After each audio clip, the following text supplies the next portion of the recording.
ঘরের দরজা জানলা বন্ধ।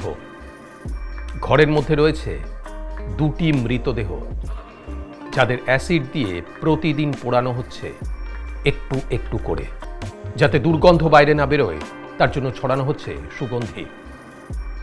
আজ আপনাদেরকে শোনাবো গুজরাটের বরোদা থানার একটি রোমহর্ষক ঘটনা। গুজরাটের বরোদা একটি অ্যাপার্টমেন্টে থাকতেন উত্তম এবং সুমিতা। উত্তম ব্যাংক কর্মী আর সুমিতা বীমা কোম্পানিতে চাকরি করেন। সচ্ছল পরিবার, তবে তাদের জীবনে দুঃখ একটাই, তারা নিঃসন্তান। তাই তারা তাদের দুঃখ ঘোচাতে একটি শিশু কন্যা সন্তানকে দত্তক নেন। বাবা মার আদরে যত্নে সেই শিশু কন্যা সন্তানটি বড় হতে থাকে। তার নাম রাখা হয় রিঙ্কি। রিঙ্কি যখন ক্লাস 9-এ পড়ে তখন সোশ্যাল মিডিয়ার মাধ্যমে তার সঙ্গে আলাপ হয় শিবমের। সেই আলাপ ক্রমে প্রেমে পরিণত হয়।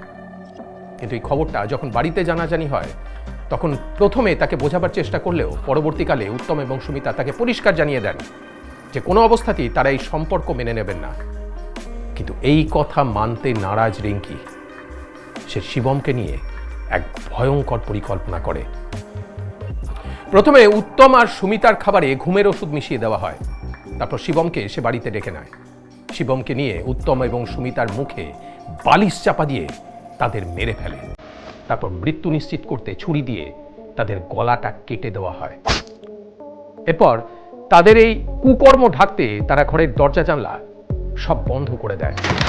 অ্যাসিড দিয়ে দিনের পর দিন পোড়াতে থাকে ওই দুটি মৃতদেহ, যাতে দুর্গন্ধ বাইরে না বেরোয় সেই জন্য সুগন্ধি তারা ছড়াতে থাকে। রিঙ্কি এবং শুভম এরপর থেকে ওই বাড়িতে একই সঙ্গে থাকতে শুরু করে।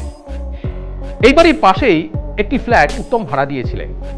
সেই ফ্ল্যাটে ভাড়া আনতে যায় রিঙ্কি, বলে বাবা কাজে ব্যস্ত তাই সে এসেছে। এইভাবে এর পরের মাসেও আবার রিঙ্কি যায় ভাড়া আনতে। এবার সন্দেহ হয় ভাড়াটের। সে পুলিশে খবর দেয়।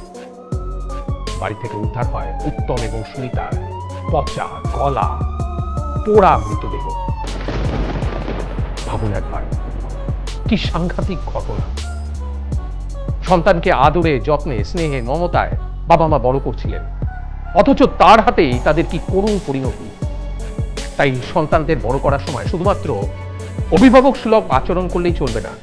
চেষ্টা করুন তাদের সঙ্গে বন্ধুর মতো মিশতে, তাদের জগতে ঢুকতে। তবেই কিন্তু আপনারা আপনার সন্তানদের খেয়াল রাখতে পারবেন, বিপথে যাওয়ার আগে তাদের আটকাতে পারবেন।